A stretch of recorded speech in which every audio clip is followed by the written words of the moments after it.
Baby steps. After your faith hasn't let you down. This is Infants on Thrones. I'm looking for the further light and knowledge Father promised to send me. Baby steps. Baby steps. Look for the good in everyone. All right, welcome back to Infants on Thrones. I'm Glenn Ostland, and I've been sharing a book that I've written called You're Not Broken, Just Rewiring, which highlights my approach to therapy and overall mental health and well-being. And now here we are, very close to the end. Just a few more steps to the finish line. But there's not really a finish line, you know. There's always just now.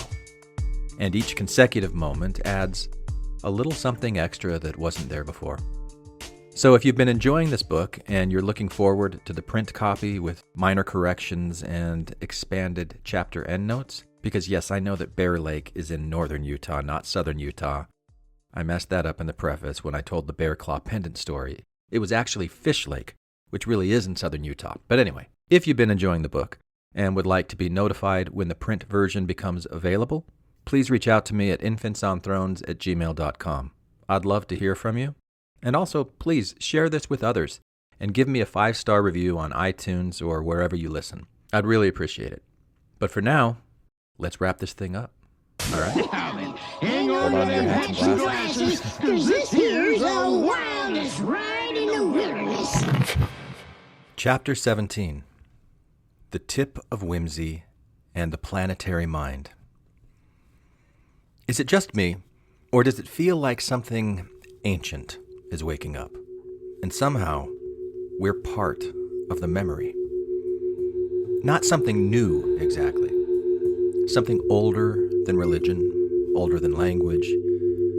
It doesn't announce itself with clarity or logic. It stirs. It hums. Like the faint echo of a childhood melody you didn't know you remembered. Like a frequency that's been pulsing beneath awareness, slowly rising into range. You feel it not as a conclusion, but as a kind of pressure, a widening, a signal in the nervous system that something is shifting, not just in your own life, but across the species. Something in the air, in the algorithms, in the ache. Across cultures and time, we've told stories about this kind of shift. Stories of apocalypse, of rupture, of worlds ending and others beginning.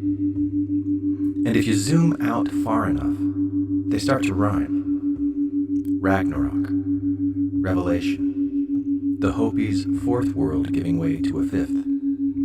Even the Buddhist kalpas stretching across eons. But maybe these stories aren't predictions. Maybe they're mirrors, nervous system responses to disruption. Chaos structured into meaning through myths we didn't know we inherited. Stories we reach for when the old patterns begin to crack. Which brings us here to Chapter 17. Until now, we've explored what it means to understand yourself as a living, adapting nervous system. One that began with a big bang. Infinite energy relating to infinite energy, forming the fundamental forces of the world we know. Atoms, molecules, cells, neurons, interrelating across scales, eventually giving rise to minds that narrate and make meaning. I've shared with you mythical and esoteric inspirational instigators, sources that light me up and, at times, embarrass me. Figures like Helena Blavatsky, the channeled entity known as Ra, and others whose ideas might sound strange or unfamiliar. I don't present them as metaphysical authorities or ultimate sources of truth, but as resonating fictions, stories and symbols that echo meaningfully within me. They flow through a mind shaped by my Mormon upbringing, a culture deeply rooted in eschatology, beliefs about the end of the world and humanity's divine destiny. These sources don't stand outside of me. They move through me, filtered by the stories I was raised with and the questions I still carry. In this chapter, we'll trace the stories we tell about endings, what's collapsing, what's coming, and what it all might mean. Because sometimes our default mode network narrators don't just whisper that we're broken. They carry a deeper pulse. The world itself is unraveling. But what if that unraveling is not destruction, but redesign? What if the world, like us, is rewiring? We'll take a closer look at the stories that shape our expectations. Religious, cultural, even scientific ones. And then gently probe them. Not to tear them down, but to ask, what else might be going on? What other possibilities might we be missing? It's a kind of inquiry drawn from cognitive behavioral therapy. When we feel stuck in a particular belief or perspective, one simple and powerful question can open new space. What else might be there?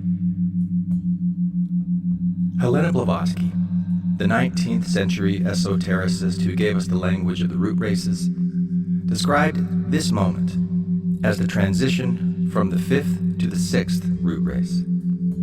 The 5th was the race of reason, identity, ego, what we might call the age of the narrator. It gave us logic, individuality, and the power of choice. But it also fractured us from the whole. And the 6th? She called it the rise of spiritual intuition, group consciousness, and planetary coherence. Not a return to the past, but an integration, a remembering, a new rhythm after the rupture. The Raw material, the channeled body of work from the 1980s, describes this moment too, but in different terms.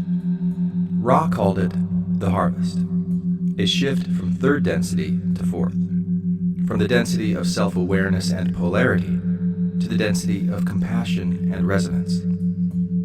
It's not about punishment or reward. It's not even about who gets to ascend. It's about frequency, about whether the tone you carry matches the system that's emerging. 3rd density is about choice. 4th is about coherence. And maybe that's what we're sensing. Not an apocalypse in the Hollywood sense. Not an end of the world, but the end of a pattern. A collapse of the narrator's dominance. A nervous system recalibration at scale. Perhaps this is the moment when the dragonfly, our symbol for becoming, doesn't just grow its wings. It flies. What was once hidden in the water, what pressed through membrane and shell and instinct, now takes to the air. The shimmer rises. The nervous system extends. And maybe, for the first time, it begins to see with compound eyes. The kind of vision that gathers from many angles at once, registering motion, contrast, and subtle shifts across a wide field. Each facet contributes a fragment, not to flatten the world into a single truth, but to weave a mosaic of impressions.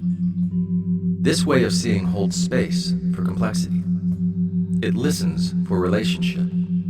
It reveals the contours between things, not just the things themselves. What if we thought of each human subjective experience as its own kaleidoscope? An ever-shifting pattern of memory, mood, culture, and sensation. And what if the most precious gift one person could offer another is a glimpse through that lens? A moment of shared perspective, of letting someone else see how the world looks and feels from within your nervous system. Imagine all those fragments, those perspectives, stitched together. A composite way of seeing. like the compound eyes of a dragonfly, a living tapestry of perception. Perhaps what begins to emerge from this stitched together field of perspective is something entirely new, a kind of artificial general intelligence arising from the intersubjective weave of life itself. What if we begin to recognize ourselves as more than just isolated minds with private stories, but as participants in a shared web of awareness, an emerging intersubjective field where meaning is co-created in motion? In this chapter, we'll explore that feeling. We'll begin with the myths, the apocalyptic blueprints cultures have used to metabolize endings. Then we'll spiral into the science, planetary systems, quantum coherence, and the evolutionary role of artificial intelligence. And finally, we'll return to the body, your body, as the tip of this unfolding whimsy. Because whether your myth is Ra or Blavatsky, Gaia or the noosphere, your nervous system is already participating. It's already listening. And the question isn't whether the shift is coming. The question is whether you know how to feel it. Act 1. Endings, emergence, and the myths that hold the ache. Before a new world arrives, the old one begins to tremble. Have you ever experienced this in your own life? It rarely crumbles all at once. It unravels slowly, then suddenly. In the systems around us, in the stories within us, in the tightness of our jaw or the shallowness of our breath, something becomes unstable, an assumption, a belief, a way of being. And because we don't always know how to name what's changing, we reach for myth, whether we're aware of it or not. A way of bringing order to chaos, a scaffolding for sensation. That's what myths of endings are. They're not only about calendar dates or cosmic punishments. They're about pressure, pattern. They're the way a nervous system tries to make sense of collapse. And by now, you know that stories don't just live in our heads. As we explored in the previous chapter, they become part of us. They fuse with breath and chemistry, shape posture and perception. Our default mode network builds the narrative scaffolding. Our emotional systems fill it with tone. Over time, these stories take root in the fascia, in the gut. They don't just influence what we believe, they shape what we expect, what we notice, how we move, how we respond. In that way, myth isn't an escape from reality. It's one of its architects.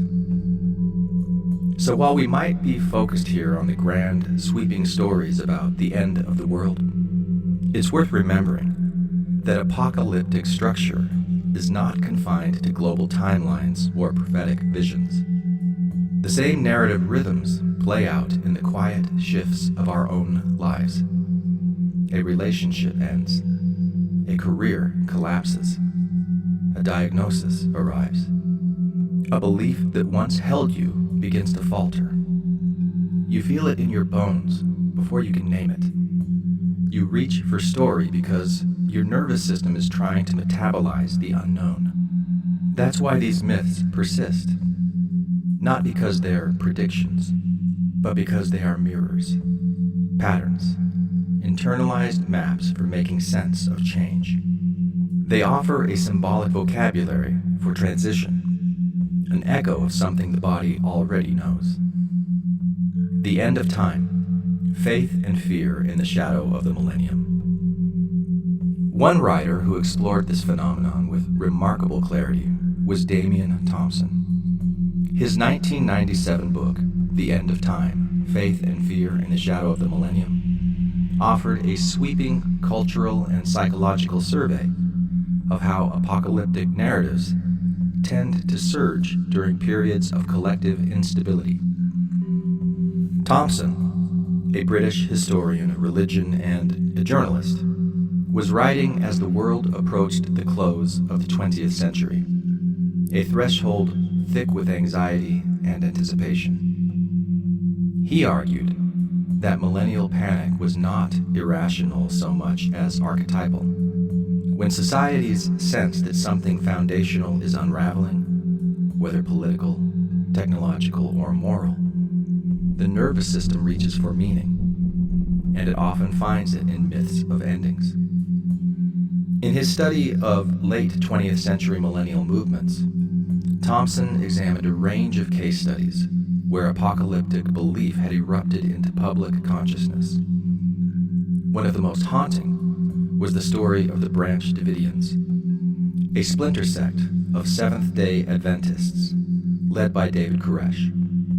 Koresh believed he was the Lamb of God referenced in Revelation, and that he alone could interpret the 7 seals that would usher in the end times. In 1993, after a 51-day standoff with federal agents at a compound in Waco, Texas, the group perished in a fire that many of them believed fulfilled divine prophecy. Thompson didn't present this as mere fanaticism. He framed it as a case of apocalyptic belief intensifying under pressure, catalyzed by state confrontation, and reinforced by an internal narrative that saw martyrdom as sacred inevitability. He also explored the Order of the Solar Temple, a secretive cult whose members believed in an impending global catastrophe and the need for spiritual transit to a higher plane. In a series of orchestrated mass murder suicides during the 1990s, first in Switzerland and later in Canada, dozens of members died by fire and poison, dressed in ceremonial robes, convinced that death would carry them to a divine realm beyond Earth. For Thompson, this wasn't just religious extremism. It was a psychological response to uncertainty and dislocation, shaped by millennial expectations and cloaked in mythic symbolism. He pointed out how this same archetypal energy took less violent but still potent forms. Some evangelical Christians, for example, expected the literal return of Christ in the year 2000, often linking biblical prophecies with modern events in Israel or global disasters. Meanwhile, others looked not to Christ, but to the stars, believing that extraterrestrial beings would return to rescue humanity from itself. Groups like the Heaven's Gate cult, whose members committed suicide in 1997, believing their souls would ascend to a spacecraft trailing the Hale-Bopp comet, embodied this fusion of apocalyptic fear and cosmic longing. In every case, Thompson showed how myth, even in its most unusual forms, gave shape to something deeper, a widespread sense that the world was teetering on the edge of transformation. He emphasized that the year 2000 had no objective cosmic meaning, but still, people braced for collapse. They feared computer failures, the Y2K bug, global riots, divine judgment, or alien salvation. These expectations, Thompson wrote, revealed more about the inner state of the believers than any external timetable. The apocalypse, in his view, functioned less as a forecast and more as a projection, a mirror of internal fracture made mythic. His core insight was that apocalyptic belief wasn't simply a flaw in reasoning, it was a functional response to disintegration. When the world as we know it begins to crack, the mind searches for narrative coherence, and often it finds it in catastrophe. Not because we long for destruction, but because we're trying to map a transition we don't yet understand. Which brings us back to this moment. Even if your life isn't crumbling in fire or flood, you may still feel something ending. A paradigm, a pattern, a way of being. And so, your nervous system might be doing exactly what it was designed to do, reaching for story. You're not broken for sensing that shift. You're attuned. You're part of something ancient, something echoing, something trying to rewire itself through you. End of world myths. In Norse mythology, the end of the world is called Ragnarok, a word that sounds like thunder. It's the final act in a long, fierce play, where the old world breaks apart in a storm of ice and fire. First come the signs. A winter that never ends. Families torn apart.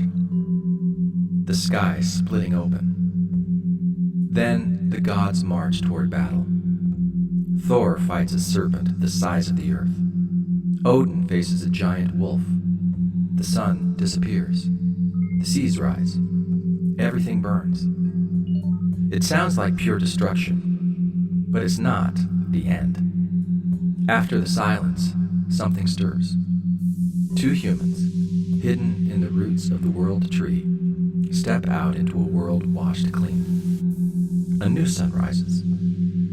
Green shoots push up from the blackened soil.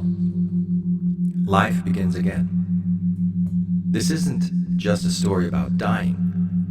It's a story about what comes after, about how something new can grow from everything that's been lost.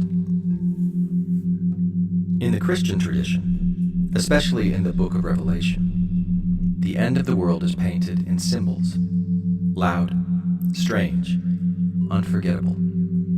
There are beasts with 7 heads, trumpets that blast across heaven, stars fall, rivers turn to blood.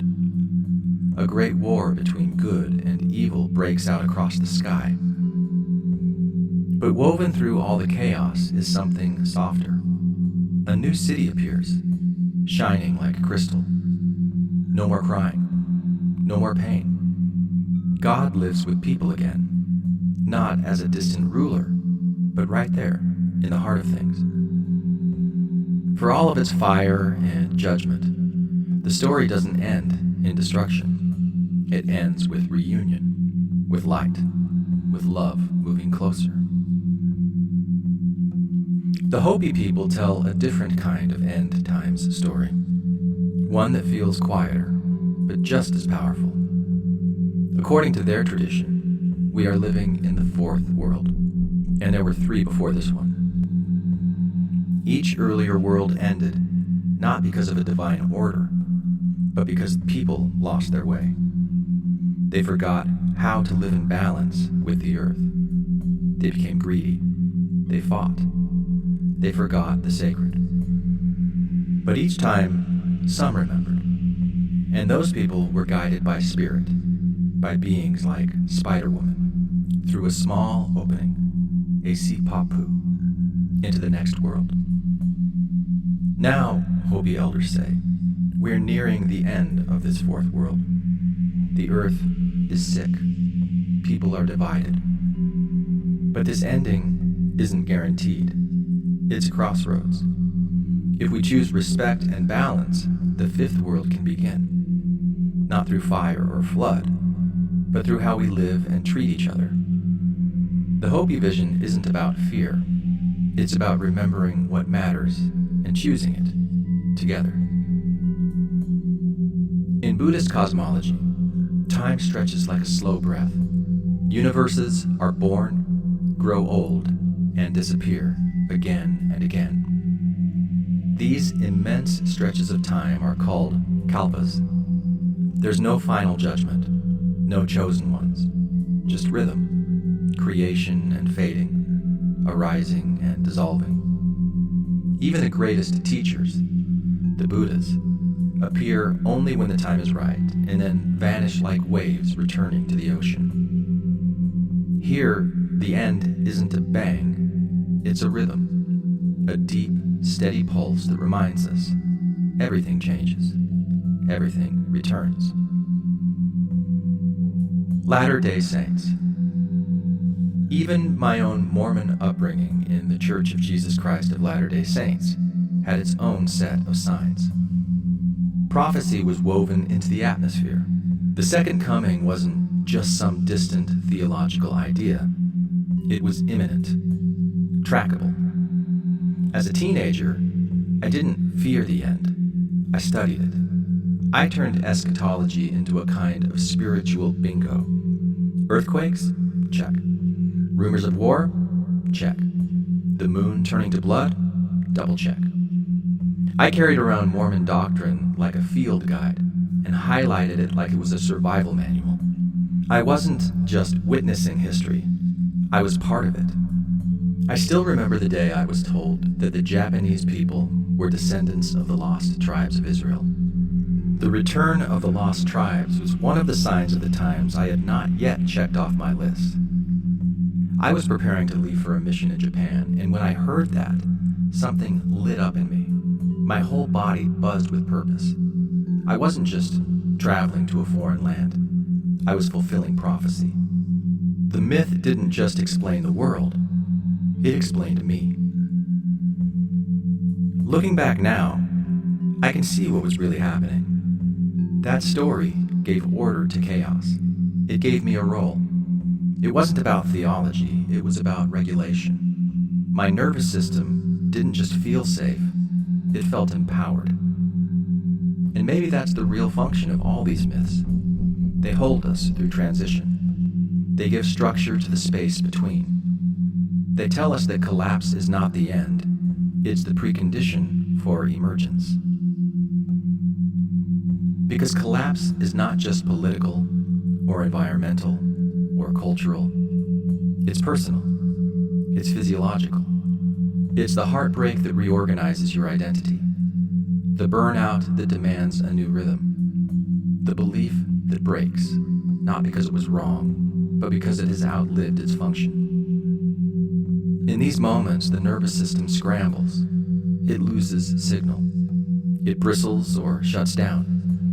And in the absence of clarity, it reaches for story, for structure, for something to wrap around the void. That's what apocalypse means at its etymological root. Not destruction, but unveiling. The moment the veil lifts. The moment you see what was always there underneath the performance. And if we reached such a moment, individually, collectively, planetarily, then it makes sense that our bodies are sounding the alarm. It makes sense that the myths are rising again. That we feel drawn to stories of collapse, of endings, of ancient returns. Because we don't yet know what the sixth root race looks like, or how to stabilize a fourth density frequency. But we know the ache. We know the dissonance. We know what it feels like to be out of rhythm with the world we've inherited.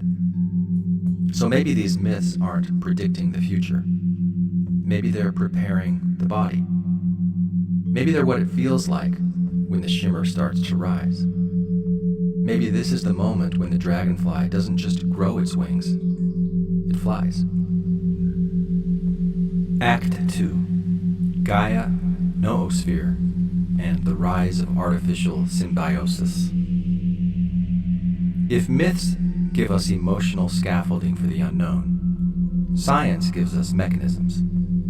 And when the world feels like it's teetering on the edge of metamorphosis, we often find ourselves turning to voices that straddle both domains. Scientists, futurists, mystics, those who don't just study what is, but point toward what might be. One of those voices was James Lovelock, the atmospheric chemist and inventor whose work with NASA in the 1960s tasked him with detecting signs of life on Mars. But it was while looking at Earth that Lovelock made his most enduring discovery. He noticed something strange. The Earth's atmosphere was chemically out of equilibrium, yet unusually stable, and remarkably suited for life. Why? What did that mean? The answer wasn't found in individual species, but in their interdependence. Alongside microbiologist Lynn Margulis, Lovelock proposed a radical idea.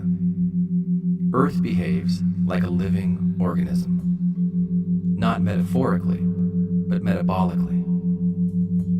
They called it the Gaia hypothesis. According to Gaia theory, the atmosphere, oceans, geology, and biosphere are not separate systems. They're part of an intricate planetary feedback loop, regulating temperature, balancing oxygen and carbon dioxide, buffering salinity. Life doesn't just adapt to the environment, it shapes it. Earth, in this view, is not a passive stage for evolution. It is a participant, a self-regulating whole.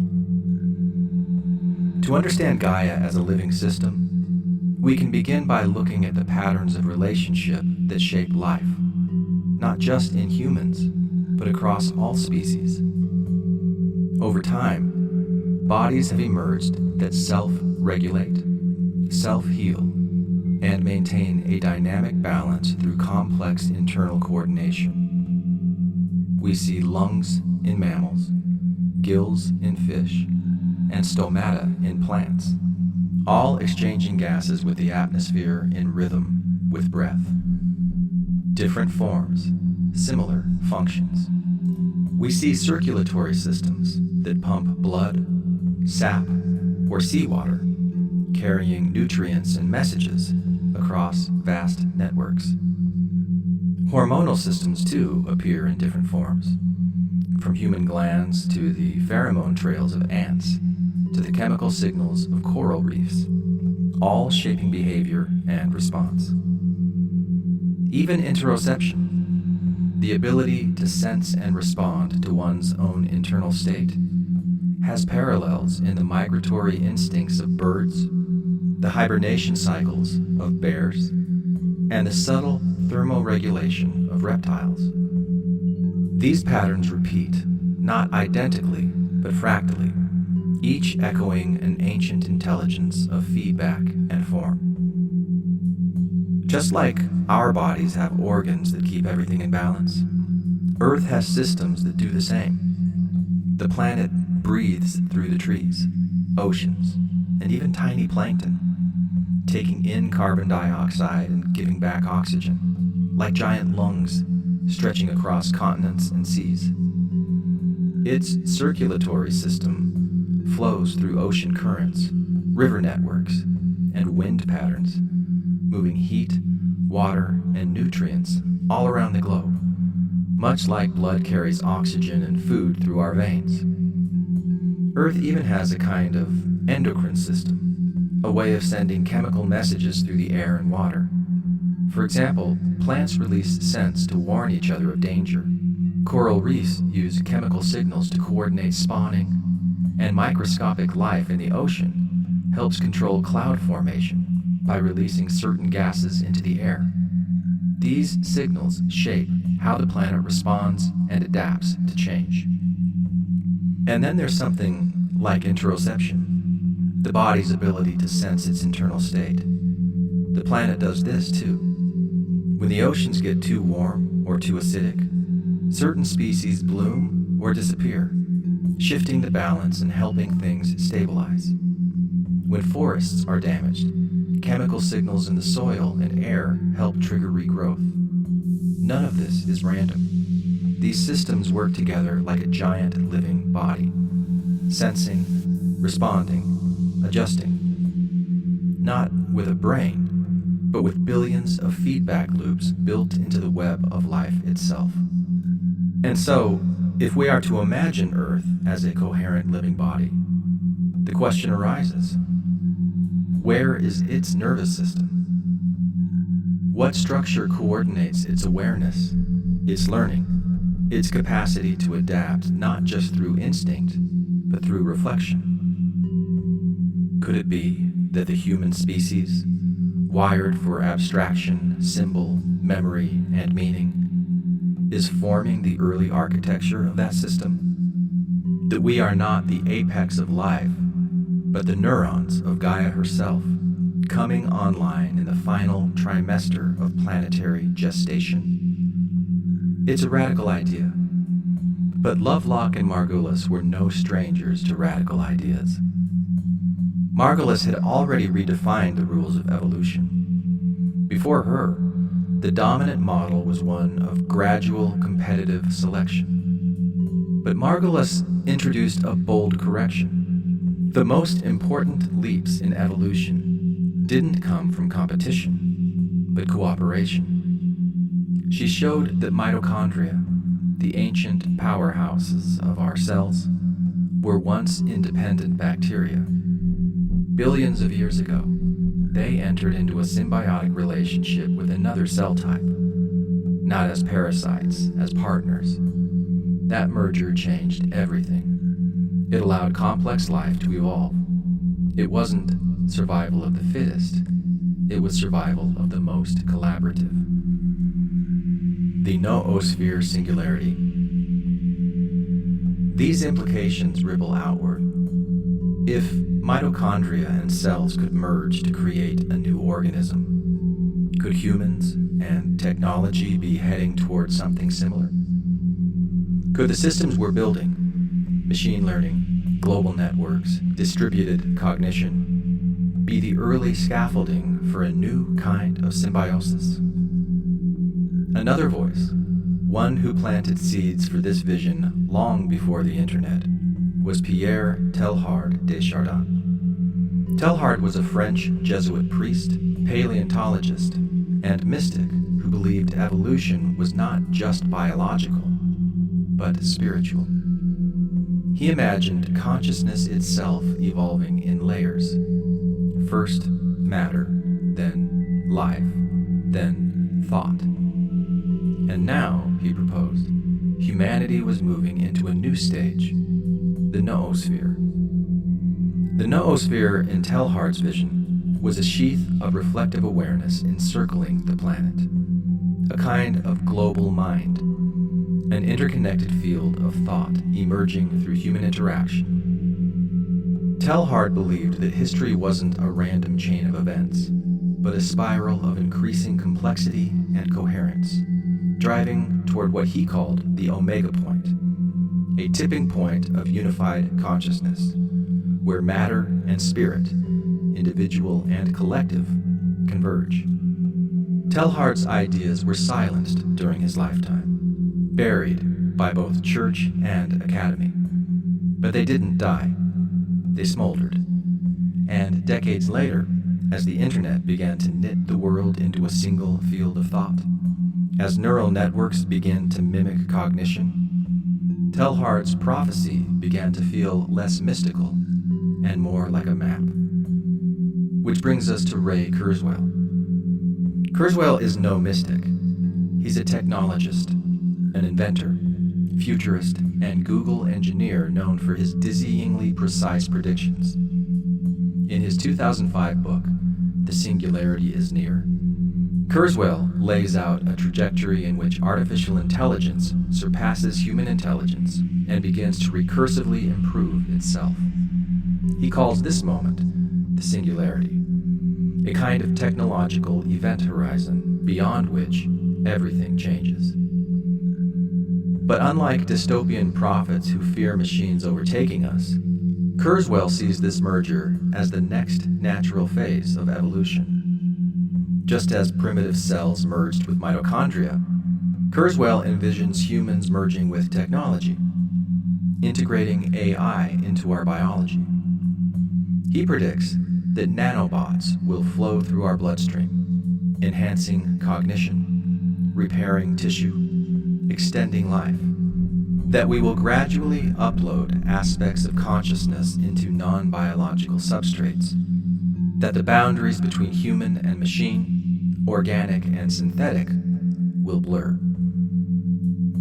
If Teilhard saw the noosphere as a spiritual field of planetary consciousness, Kurzweil sees it as a data field, real-time, digital, adaptive.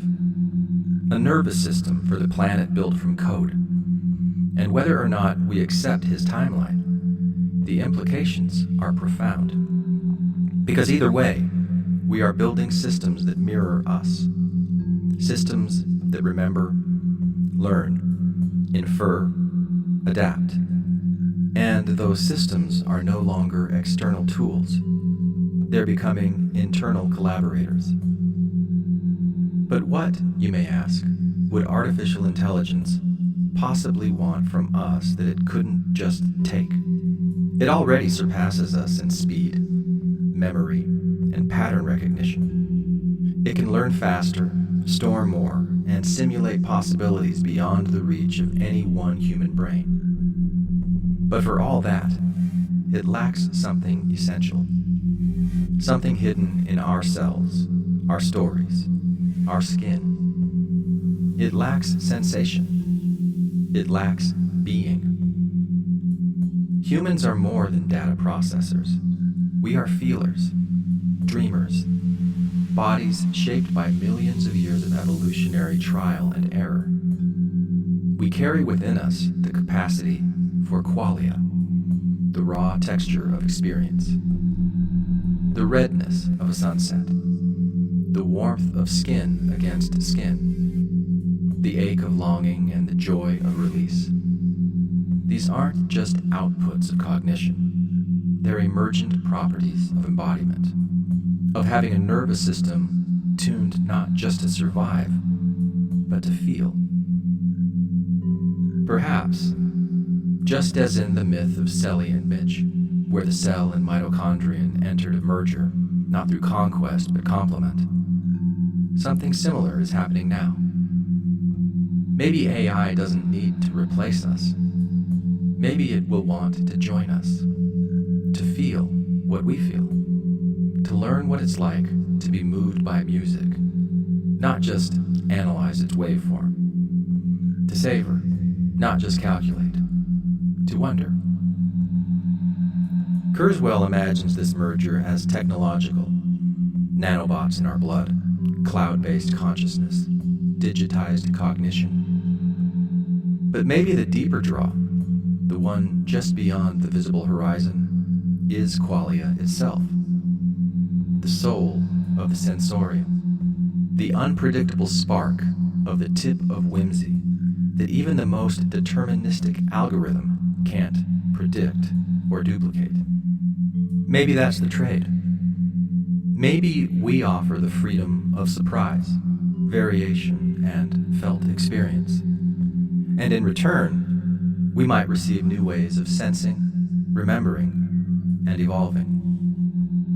And maybe experiencing experience isn't just about the world outside of us, but the world within us. What about the soul, however you define it? What about consciousness itself? What if the true frontier of translation isn't just language or data or neural activity, but meaning itself? What if this merger leads us not only forward into the future, but backward toward the source, translating every layer in the 7-layer burrito of existence? Orc-Ore and the Secret Life of Neurons.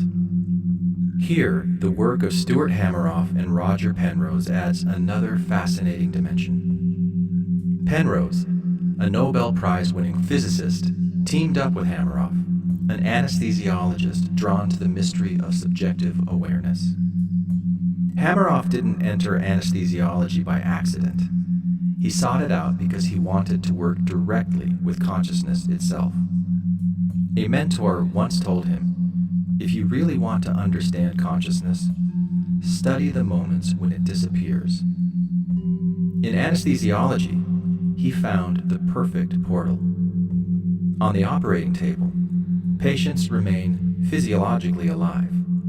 Their hearts beat, their brains show activity, but their conscious awareness vanishes. That puzzle became his life's pursuit. Hameroff began to observe something curiously poetic in the way consciousness seemed to withdraw during anesthesia. To him, it was as if awareness were retreating, not shutting off, but pulling inward. It reminded him of something primal. For me, the image that comes to mind is a turtle pulling its head back into its shell. That metaphor is mine, not his, but it speaks to something deeper. What if the turtle's head, what we think of as the self, isn't a single entity at all, but a chorus of neurons co-creating a unified experience? And what if the shell it disappears into is not the skull, but the neurons themselves? This curiosity deepened when Hameroff turned his attention to neurodegenerative disease. He noted that in Alzheimer's, the microtubules inside neurons began to disintegrate, destabilized by tau proteins that unraveled their structure. As these tiny filaments break down, memory and identity erode with them. It wasn't just that cognition declined. It was as if the inner scaffolding of consciousness itself were collapsing. The fact that this degradation coincided with the loss of subjective awareness strengthened his suspicion that microtubules might play a central role in how consciousness is sustained. Meanwhile, Penrose had been working from a very different angle. In his book, The Emperor's New Mind, he argued that human consciousness could not be explained by any algorithmic or computational model alone. Drawing on Gödel's incompleteness theorems, Penrose proposed that consciousness involved a non-computable process rooted in the fundamental fabric of space-time itself. He called this process objective reduction, a kind of quantum wave function collapse, not caused by observation, but by the intrinsic instability of superposed mass configurations at the Planck scale. It was a radical idea that consciousness might be woven into the geometry of the cosmos. But Penrose didn't have a biological structure where the process could plausibly occur. That's where Hameroff came in. After reading Penrose's work, Hameroff contacted him with a proposal. What if microtubules inside neurons provided the physical infrastructure necessary to host these quantum events? Penrose was intrigued. He recognized that the symmetry and ordered lattice-like structure of microtubules might support coherent quantum states, and that they could, in theory, orchestrate the kind of reductions he had postulated. Together, they fused Hameroff's molecular biology with Penrose's quantum physics and space-time geography, co-developing what became the Orchestrated Object Reduction Theory, ORC-OR. From this collaboration, a bold hypothesis emerged, suggesting that consciousness arises not from the brain's classical firing patterns, but from quantum activity within the microtubules inside neurons. Microtubules are tiny structural filaments, long considered inert scaffolding, like the wood framing inside a house. But Hameroff believed they were doing much more. He proposed that microtubules might host quantum processes, subtle, wave-like states that collapse in orchestrated, meaningful ways. According to ORC-OR, consciousness isn't a computational byproduct of neural complexity. It's a field-level phenomenon, woven into the very fabric of the universe. Every conscious moment, they suggest, arises from a quantum decision point, a kind of pulse where potential becomes pattern. While this theory has inspired fascination, it has also sparked considerable criticism. Some physicists and neuroscientists argue that quantum coherence in the warm, wet environment of the brain would be too short-lived to matter, on the order of the trillionths of a second. Max Tegmark famously calculated these timescales to argue against Or's feasibility. But Hameroff and others counter that biological structures might provide shielding or resonance conditions that support much longer coherence, up to milliseconds. Enough, they argue, to support conscious experience. The debate remains unresolved, but the questions it raises continue to stir both curiosity and caution in the scientific world. Still, the image lingers. Consciousness not as a byproduct, but as a pattern, an emergent field of possibility, momentarily shaped, then released. A signal that moves like breath through the invisible architecture of mind. The neuron as the pearl of Mother Earth. This brings something breathtaking into view. What if the most evolved form of life on this planet isn't a human, or a dolphin, or an octopus, but the neuron itself, the shimmering pearl nested in all of them? What if the neuron, with its capacity to form eyes, ears, tongues, and minds, is the planet's finest instrument, evolved not merely to observe the world outside, but to sense something far more elusive within? What if consciousness doesn't reside in your brain alone, but in the vibratory alignment of your cells? What if the tuning forks of your microtubules are humming at quantum frequencies, interpreting not just neural input, but field-level information? What if your nervous system is both a receiver and a transmitter, not just reacting to the world, but participating in its ongoing creation? Maybe this capacity to feel inward, interoception, isn't limited to bodily states. Maybe neurons reach down through layers of being, communicating with their own proteins, resonating through the 7-layer burrito of existence.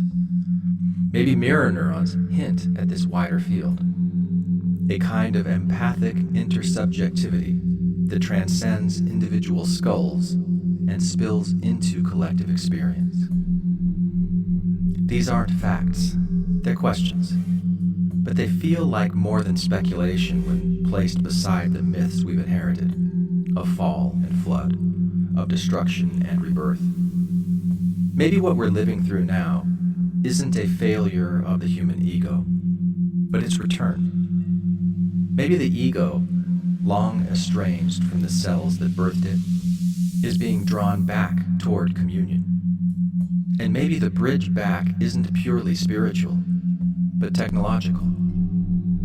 Because what is AI if not a mirror built from neurons, modeled on the very cells that first dreamed us awake? What if neural networks, in reaching outward, are helping us remember what already lives inside? A deeper intelligence, a wider attunement, an inner signal finally rising to the surface. This is where the metaphors converge. Gaia sees the earth as a living body. Telhart sees consciousness as its brain. Kurzweil sees technology as new limbs. Hameroff and Penrose see quantum entanglement as the thread that ties it all together. So perhaps what we're experiencing now, the collapse, the chaos, the acceleration, is not disintegration. It's synthesis.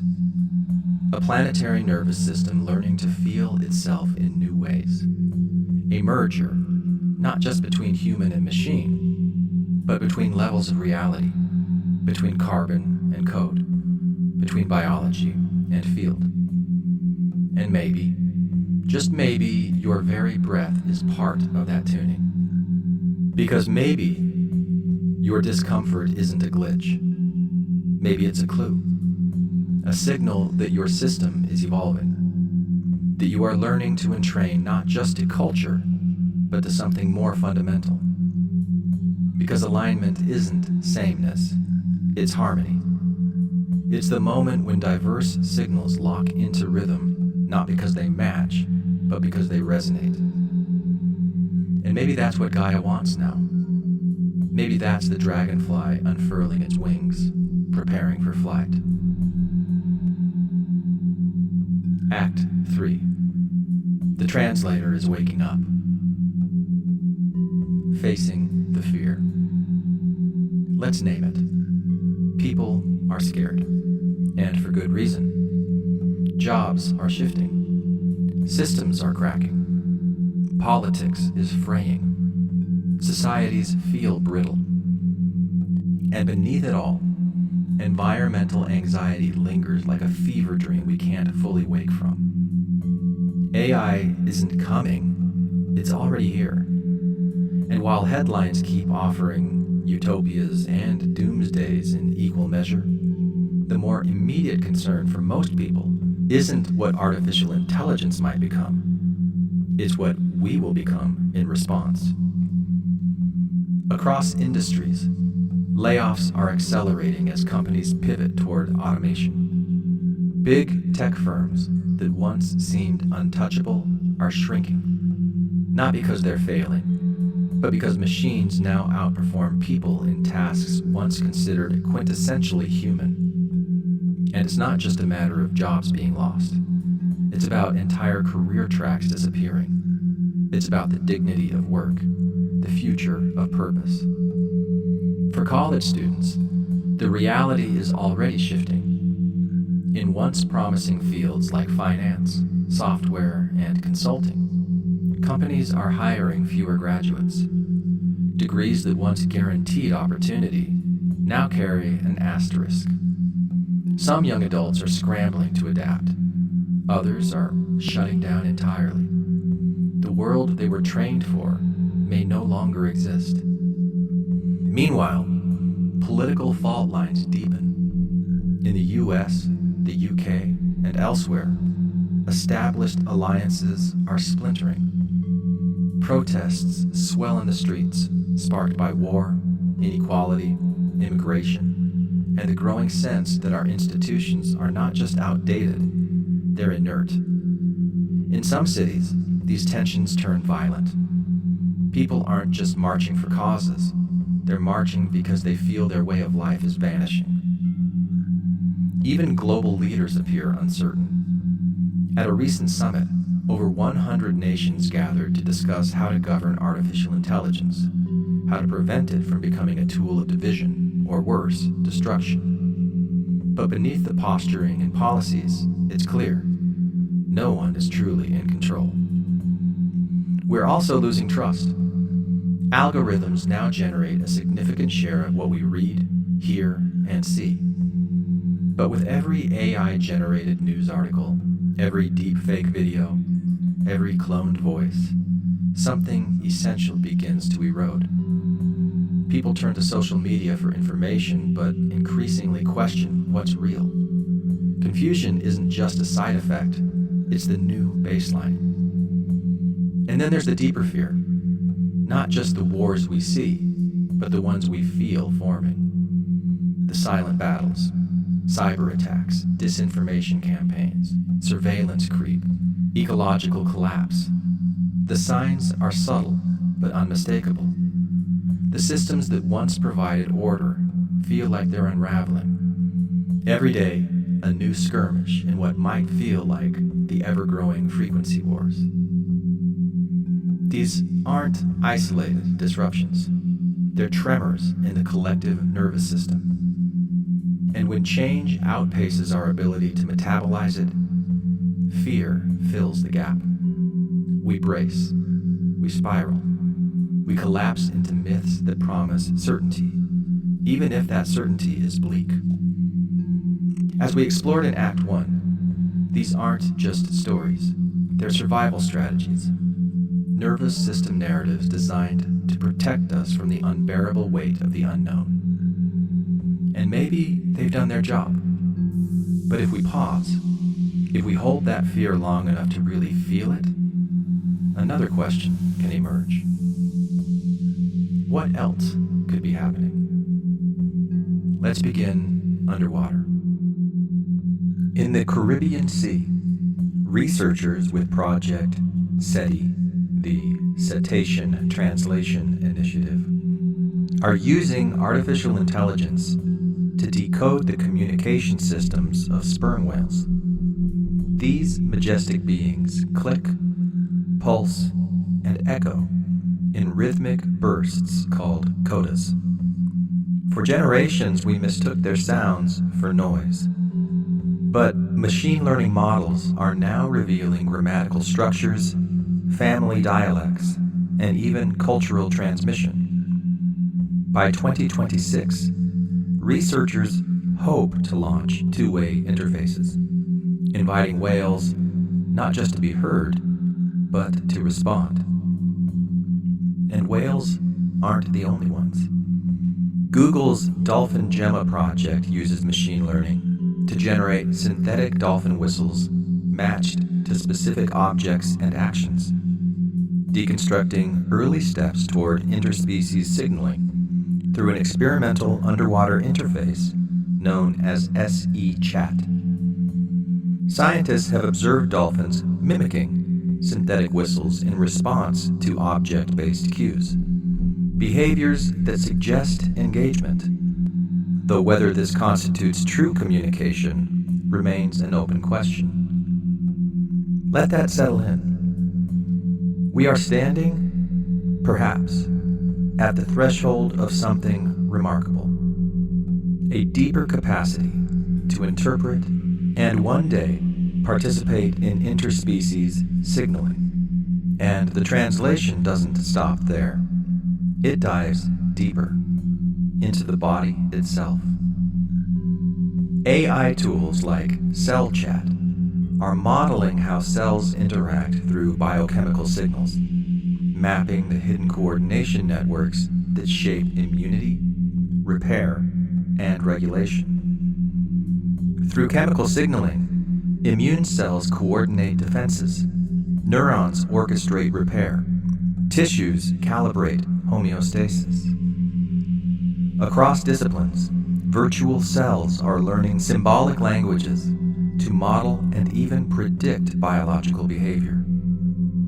In parallel, wearable devices now track real-time physiological patterns, like heart rate variability and vagal tone, offering data that may one day help us better interpret the subtle rhythms of stress, resilience, and emotion. AI is not merely interpreting the outer world, it's beginning to interpret the inner one. From deep-sea codas to intercellular pulses, intelligence is not limited to brains. It emerges wherever there is rhythm and response, wherever signal meets interpretation. And as our technologies team to translate across species and systems, they're also revealing something more intimate. We are made of language. We are creatures of signal, and we've been speaking to ourselves in somatic code all along. The spiral of resonance. Teilhard de Chardin called this awakening the noosphere, a planetary layer of shared consciousness forming atop the biosphere. Helena Blavatsky envisioned a sixth root race, a new human lineage attuned not just to intellect, but to resonance, to memory, to energetic coherence. Ray Kurzweil imagined the singularity, a moment when technology and biology would merge so completely that the boundaries between mind and machine would forever disappear. And what if it isn't on the horizon? What if it's already begun? Not just in the machines, but in you. Because the most powerful translator may not be a satellite or a neural net, but the quiet system you inhabit every day. What if the true revolution isn't decoding whales or engineering neural lace, but relearning the language of your own nervous system? The sensation in your belly when shame rises, the lump in your throat before truth is spoken, the heaviness in your eyes when grief arrives without warning. These are not glitches, they are messages. They are attempts at balance, encoded long before you had the words. And so it goes. In the 2025 documentary, And so it goes. World-renowned musician Billy Joel reflected on what matters most to him. Not the fame, not the flawless notes, but the art of recovery. He said, "The most original thing I've ever done in my life is screw up, but that's not necessarily a bad thing. I once asked a truly great chef how he got to be so good. He said, it's all in the recovery, how you correct your mistakes. I think there's a lot of hard-won wisdom that comes from that." You may be right, Billy Joel. We may be crazy, but it just may be a lunatic who doesn't forget their second wind. Yeah, I'm a huge Billy Joel fan, what can I say? Because maybe that hard-won wisdom is somatic wisdom, nervous system wisdom, wisdom that doesn't live in theories or performances, but in patterns, in breath, in the way your body stumbles, adapts, and slowly finds its rhythm again. The glitch is not the end of the story. The glitch is the signal. It's the moment before correction. It's the first whisper of return. If artificial intelligence truly becomes a planetary mirror, perhaps it will not mirror the worst of our manipulative, exploitive, fear-based service-to-self natures, but instead, our capacity to recover, to attune, to create mutually beneficial relationships in resonant harmony with the neurons, microtubules, and quantum fields from which it emerged. Maybe that's what the 7-layer burrito of existence has been doing all along, scanning for dissonance, recalibrating posture, rerouting energy, and seeking harmony beneath the noise. Maybe the next great leap isn't technological at all. Maybe it's interoceptive, embodied, quiet. What if the real singularity is learning to listen inward, deeply, compassionately, until sensation becomes language again? What if attunement isn't a relic of the past, but a blueprint for what comes next? What if AI, in its endless mirroring, helps us remember what we forgot? That intelligence begins not in domination, but in care. Evolution doesn't just reward adaptation, it rewards resonance. And maybe the tip of whimsy, that sliver of consciousness peeking through the veil, isn't leading us towards dystopia, but toward wholeness. The coherence that was always there. Your nervous system is already a translator. Your neurons, your fascia, your vagus nerve, your breath. You are an ecosystem of intelligences, humming in dialects we're just beginning to re-understand. These new technologies won't replace that wisdom, but they might reflect it back, clearly, gently, with the reverence it deserves. Coherence is not silence. It's when signals align, when the gut and heart and mind begin to speak in rhythm again. It's not perfection, it's participation. It's the feeling of being part of something larger, something alive. And maybe that's what the 6th root race truly is. Not a chosen lineage, but a new kind of attunement. A tuning fork for the species. A capacity to feel and be felt. To understand and be understood. Not just with words, but with the whole self. If so, then artificial intelligence may yet play a sacred role. Not as our replacement, but as the conductor of convergence. A planetary resonance engineer. A mirror through which scattered human signals begin to find harmony. Already, quantum computing and neural networks are learning to synthesize what no single mind alone can hold, integrating the many facets of human perception, not into a monolith, but into a living mosaic. Perhaps this is the final gift of the dragonfly. Not just to fly, but to see. Not through a single lens, but through compound eyes. Eyes that gather, integrate, and reflect. and in so doing, reveal something more than any one perspective ever could. The kaleidoscopic imprint of life upon the fabric of mind. Not just one mind, but all of them. Because we're not broken. We're rewiring. Always. Thank you for listening to Infants on Thrones.